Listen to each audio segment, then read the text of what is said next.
have no fun, no, yeah. I'm too crushed, I don't wanna have no fun, yeah. La, la, la, la, la, la, la, la, la, yeah. Hey, la, la, la.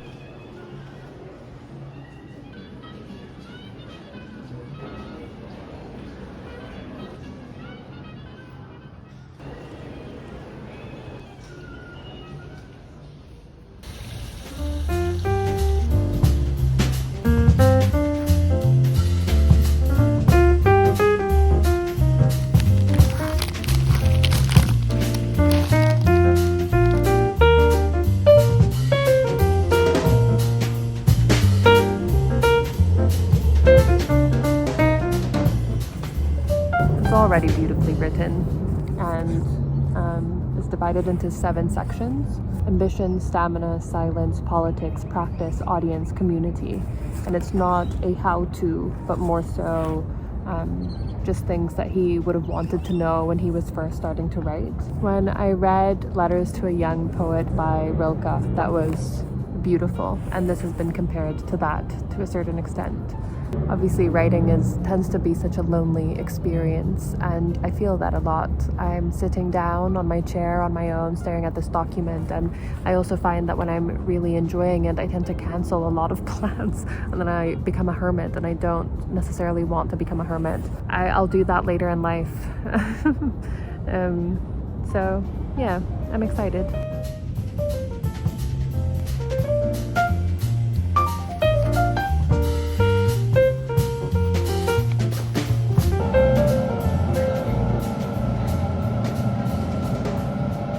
One thing that I decided when making these videos, the weekly notes, was that I was not going to build my life around a video. I was going to build my videos around my life, and this is just to say that it's a gorgeous day outside and I feel like staying at home at least for the morning. So I think I'm just gonna read, I'm gonna write, I'm gonna do some journaling. It's the end of my work week and I always feel very sleepy and tired after it. So I'm gonna stay true to that because I thought maybe I can go out and do things and show you that I do things. But I don't need to do that. And I am doing things, they're just at home. I love being at home. And one of the things that I've been doing a lot of lately has been journaling. I've been really enjoying it. I've always kept a journal. I've done it since I was a kid, which is really funny because I was doing this class on Skillshare, who's the sponsor of this video. Thank you so much. I was doing this class called The Creative Breakthrough with Danielle Chris, and one of the exercises that she has you do is to look back to your childhood and think about the things that you naturally gravitated towards that brought you lots of joy.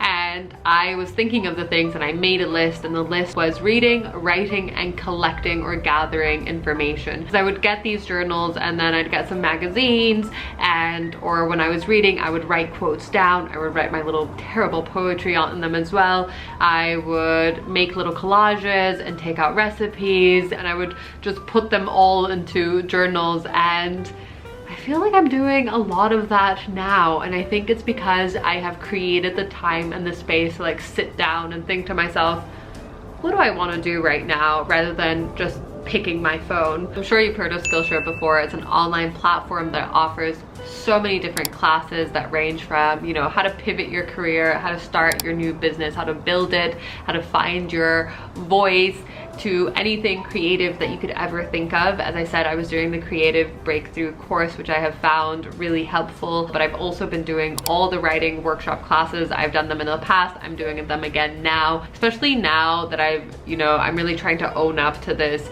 realization that I've had for many years that I cannot do a single thing. I need to have my little fingers in many different pots, have many different projects on the side. That keeps me engaged and it keeps me inspired, and Skillshare is so valuable for that. It is packed full of mentors, of people that are speaking from experience.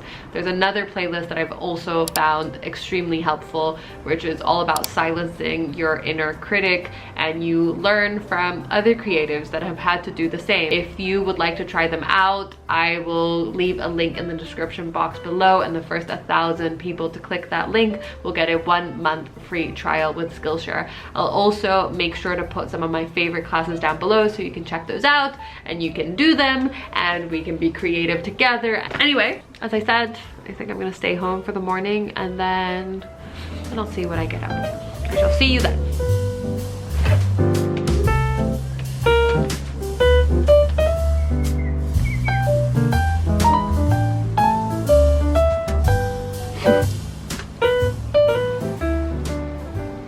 Well, we've reached the baking segment of this week. I'm gonna make a carrot cake.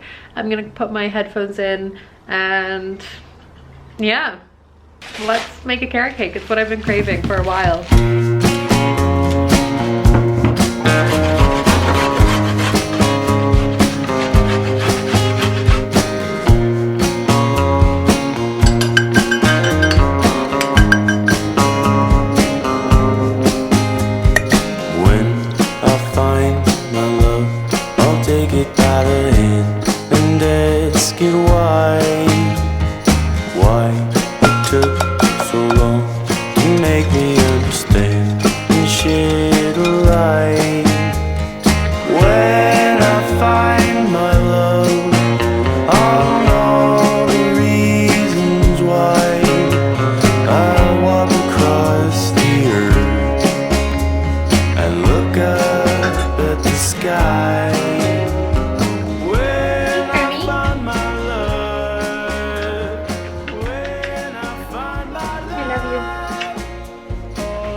So nice. Yay. Back to the city I go. I never go to the city. And this week, twice, I tell you, twice.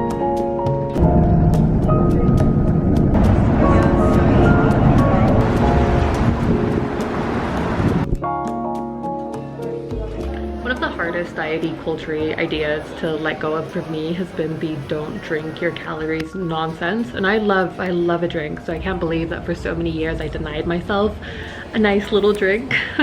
And so I challenge myself often with that one, and it's a little sad and quite funny because I've only recently discovered my absolute joy for bubble tea because it was something that I would have never in a million years thought of buying, or I would have never gone there because to me it was unnecessary and I would always just drink water. And now, you know, it's one of those things that you look back on and you think, God, I can't believe that I denied myself such a lovely treat so often. And so I went and I got myself a treat, and my treat was my bubble tea, and I had it in the sun and it was nice. Now I'm home, thank goodness. And I feel like I need to sit down and close my eyes for an hour so that I don't have a meltdown. Okay.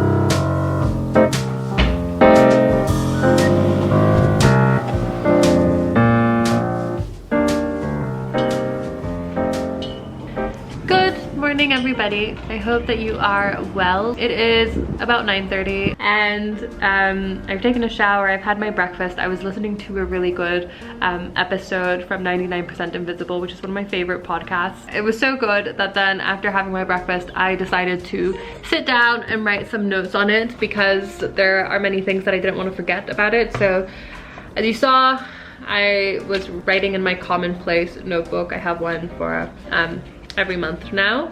And that was really lovely. I think these are helpful for anybody, obviously, to have a little notebook where you write down things of interest, things that you don't want to forget. If you listen to a podcast or you're reading a book or someone says something interesting, then you can write that down. I have one this size so I can take it with me everywhere, and then I always just take a pen with me. I have found it really useful for writing as well, because there's little facts that you would like to integrate in dialogue to make characters more interesting and to make dialogue more believable. There are things that people say that I'm like, huh, what an interesting thought. I want to add that and explore that into a scene. I have also, it's not here, but I've also started a notebook where I write everything to do with what I'm, like the novella that I'm writing. This one, and I just write everything that that piques my interest. I write characters in here. I write like scenes that I want to explore. So anytime that I'm reading a book, I tend to have this close by, because sometimes I'm reading something and an idea comes up and I'm like, oh, this is a scene that I'd love to integrate, or this is a style that I really like, this is dialogue that I really like, how can I try and make something similar? So that's been really good for all you people that love stationery. I love stationery. My mom has always loved stationery, so I think that was genetically passed to me, which I'm really proud of. My little pencil case with my little washi tape. It makes me extremely happy.